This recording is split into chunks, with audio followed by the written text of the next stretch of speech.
أعوذ بالله من الشيطان الرجيم بسم الله الرحمن الرحيم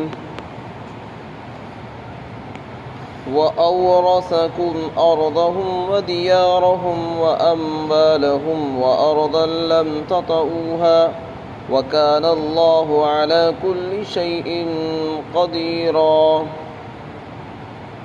اور اللہ نے تم کو ان یہود کی زمینوں کا اور ان کے مکانات کا، ان کے مالوں کا وارث بنایا، اور ایسی سرزمین کا بھی تمہیں وارث بنایا جہاں تمہارے قدم نہیں پڑے تھے، اور اللہ ہر چیز پر پوری قدرت رکھتا ہے۔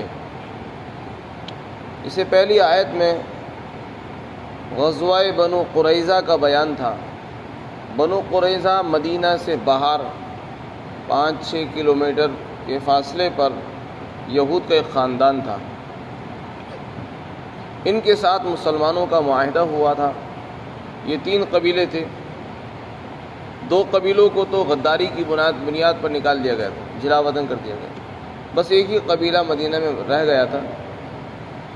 خندق کے موقع پر جب بہت سے یہود، بنو غطفان اور قریشی، ابو سفیان، بہت سارے لشکر چڑھائی کرنے کے لیے مدینہ پر چڑھائے تھے، اس وقت انہوں نے یہ کام بھی کیا کہ حیی بن اخطب جو یہودیوں کا سردار تھا، وہ بنو قریظہ کے پاس پہنچا اور ان سے کہا کہ تم اپنا معاہدہ مسلمانوں سے ختم کر دو اور ہمارے ساتھ دوستی کر لو۔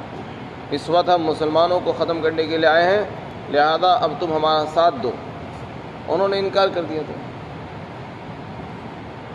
لیکن اس نے اصرار کیا اور اس نے مجبور کر دیا کہ تم ہمارا ساتھ دو، اور یہ تیار ہو گئے۔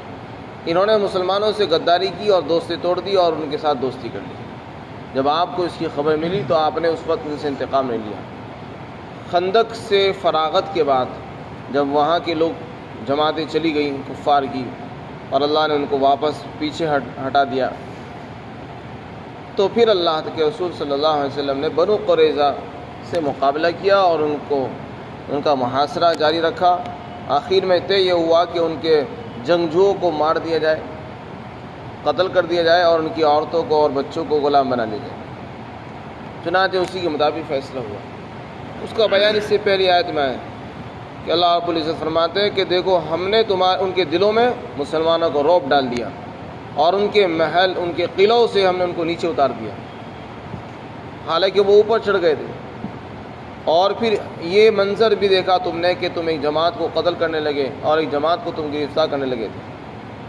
پھر ان کی جو زمین تھی، باغات تھے، ان کے مال، ان کے مکانات، ان کے گھر، قلعے، یہ سب مسلمانوں کو وراثت کے اندر مل گئے۔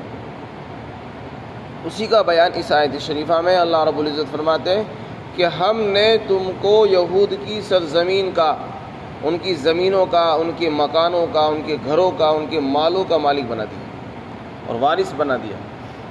چنانچہ علامہ شبیر عثمانی رحمۃ اللہ علیہ نے لکھا ہے کہ بنو قریظہ کی جو زمینیں، مال وغیرہ دولت آئی تو اللہ کے رسول صلی اللہ علیہ وسلم نے مہاجرین میں اس کو تقسیم فرما دیا۔ مہاجرین یہ لوگ ہیں، وہ لوگ تھے جو مکہ سے مدینہ آئے تھے اور انصاری صحابہ کے ساتھ مل کر رہتے تھے، انصار کے اوپر مل کر رہتے تھے۔ لیکن جب خیبر فتح ہوا، وہ بنو قریظہ کو قتل کر دیا گیا اور ان کے مال غنیمت مسلمانوں کو حاصل ہو گئے، تو آپ نے مہاجرین کو وہ چیزیں دے دیں، زمینیں بھی دی، مکانات بھی دی، مال بھی دے دیا، جس کی وجہ سے انصاری صحابہ پر جو ان کا بوجھ تھا وہ ہلکا ہو گیا۔ اور یہ چونکہ زمین ان کے پاس نہیں تھی، مکانات بھی نہیں تھے، اس لیے آپ نے ان کو زمین بھی دی، مکانات بھی دیے، مال بھی دی، تو اس سے یہ خود کفیل ہو گئے۔ آگے فرمایا وَأَرْضًا لَّمْ تَطَئُوهَا، ایک ایسی سرزمین کا ہم نے تم کو وارث بنایا جہاں تمہارے قدم بھی نہیں پہنچے۔ اس سے کون سی سرزمین مراد ہے؟ مفسرین نے لکھا ہے کہ ابھی جس سرزمین کے اندر قدم نہیں پہنچے اس کا اللہ نے پہلے سے ہی حکم سنا دیا۔ یہ در حقیقت پیشین گوئی ہے، یہ پیشگی خبر ہے۔ ابھی جس ملک کو، جس شہر کو مسلمانوں نے فتح نہیں کیا، اس کی پہلی خبر قرآن کریم میں دے دی گئی کہ ہم تم کو وارث بنائیں گے، ایک دن آئے گا کہ تم اس کو فتح کرو گے۔ یہ کون سا علاقہ ہے؟ فرمائیے خیبر کا علاقہ۔ مدینہ منورہ سے 200 میل کے فاصلے پر، یعنی تقریباً 150 کلومیٹر دور خیبر یہودیوں کا ایک مرکز تھا، جہاں یہودیوں کے قلعے، ان کے محلات، ان کے مکانات، ان کے باغات، ان کی سرزمینیں، یہ سب وہاں موجود تھی، اور بہت بڑا گڑھ تھا۔ اللہ کے رسول صلی اللہ علیہ وسلم نے جن یہود کو مدینہ سے نکالا تھا اور شہر بدر کر دیا تھا، وہ لوگ بھی وہیں جا کر بس گئے تھے خیبر میں۔ بنو قینقاع کو نکالا تو اس میں سے بھی کچھ لوگ خیبر میں چلے گئے، بہت سے ملک شام چلے گئے تھے۔ تو اس طریقے سے یہودی وہاں پر جمع ہو رہے تھے، ان کا ایک گڑھ تھا، اور صرف جمع ہی نہیں ہو رہے تھے، وہاں جمع ہو کر وہ سازشیں کرتے تھے، مسلمانوں کے خلاف پلاننگ کرتے تھے۔ چنانچہ کیا ہوا، سن 4 ہجری میں مسلمانوں نے یہودیوں کو مدینہ سے نکالا تھا۔ یہود کا ایک قبیلہ تھا، اس کا نام تھا بنو نذیر، اس کو نکال دیا گیا تھا۔ بنو قریظہ کو تو قتل کر دیا گیا۔ بنو نذیر کو سن 4 میں نکالا تھا، تو یہ خیبر میں چلے گئے، اور وہاں چین سے نہیں بیٹھے، انہوں نے مسلمانوں کے خلاف پلاننگ، مسلمانوں کے خلاف سازشیں شروع کر دی۔ سن 4 ہی کا واقعہ ہے، جب یہ وہاں پہنچے تو وہاں سے ان کا جو سردار تھا، جس کا نام حیی بن اخطب ہے، اور اس کے کچھ لوگ، یہ چند آدمی مکہ پہنچے۔ مکہ مکرمہ میں انہیں معلوم تھا کہ مکہ والوں کی اور مدینہ والوں کی آپس میں دشمنی چل رہی ہے، دوستی نہیں ہے، تو ابو سفیان کے پاس گئے اور اس سے کہا کہ دیکھو، ہم مسلمانوں کو ختم کرنا چاہتے ہیں، ان کا استحصال جڑ سے ختم کرنا چاہتے ہیں، بس تم ہمارا ساتھ دے دو، اس کے لیے ہم آئے ہیں۔ وہ تو پہلے سے ہی دشمن تھے، تیار بیٹھے تھے۔ جب انہوں نے دیکھا کہ یہ تو ہماری مرضی کے مطابق کام کرنے والے لوگ ہیں، تو فوراً ساتھ ہو گئے کہ ہم تیار ہیں۔ قریشی لوگ تیار ہو گئے، انہوں نے وعدہ کر لیا کہ اگلے سال مدینہ پر چڑھائی کرنی ہے اور تم ہمارا ساتھ دو گے، اور اس بار بالکل ختم کر دیں گے، پھر آگے کچھ نہیں رہے گا۔ چنانچہ وہ مکہ آئے، مکہ میں ابو سفیان، مکہ والے سب تیار ہو گئے، اور اسی میں بس نہیں کیا انہوں نے، یہ چونکہ سازشی لوگ ہیں، تخریبی ذہنیت کے لوگ ہوتے ہیں یہودی لوگ، ان کی شروع سے ذہنیتیں تعمیری نہیں ہوتی، تخریبی ہوتی ہے، بگاڑ کرنا، فساد کرنا، فتنے، ہنگامہ، قتل و غارت گری، ان کی تاریخ رہی ہے شروع سے، انہوں نے ایسے ہی کیا۔ یہ وہ قوم ہے جنہوں نے نبیوں کو نہیں چھوڑا، نبیوں کو بھی قتل کیا ہے، تو مسلمانوں کی کوئی دشمن نہیں ہوگی۔ قرآن نے جب کی گواہی دے دی ہے، لَتَجِدَنَّ أَشَدَّ النَّاسِ عَدَاوَةً لِلَّذِينَ آمَنُوا الْيَهُودُ وَالَّذِينَ أَشْرَكُوا، فرمایا اے مسلمانوں، تمہارا سب سے بڑا دشمن اگر کوئی ہے تو وہ 2 ہیں، ایک تو یہود ہیں اور دوسرے مشرک لوگ ہیں، جو اللہ کے ساتھ شرک کرتے ہیں، چاہے وہ غیر مسلم ہوں یا عیسائی ہوں، جو بھی شرک کرتا ہے وہ تمہارا بڑا دشمن ہے، اور یہودی بھی تمہارے بڑے دشمن ہیں۔ چنانچہ یہ لوگ مکہ گئے، مکہ والے تیار ہو گئے۔ پھر ایک عرب کا بہت بڑا خاندان قبیلہ تھا، اس کو کہتے تھے بنو غطفان، یہ بھی بڑے جنگجو لوگ تھے، اور بہت بڑا ان کا علاقہ تھا۔ ان کے پاس گئے، ان سے بھی یہی بات کی کہ ہم تمہیں اتنا انعام دیں گے اور اتنی کھجوریں دیں گے، تم ہمارا ساتھ دو اور مسلمانوں کا خاتمہ کرنا ہے۔ وہ بھی تیار ہو گئے۔ پھر قریش نے اپنے دوست قبیلوں کو بھی بلایا، انہوں نے کہا کہ تمہارے جو آپس کے دوست تعلقات کے قبیلے ان کو بھی دعوت دو۔ تو قریش کا جس سے تعلق تھا وہ بھی آ گئے، بنو اسد۔ اسی طرح غطفان کا قبیلوں کا جس علاقے سے تعلق تھا، انہوں نے اپنے دوست قبیلوں کو بلایا، بنو سلیم، بنو اسد، بنو سلیم۔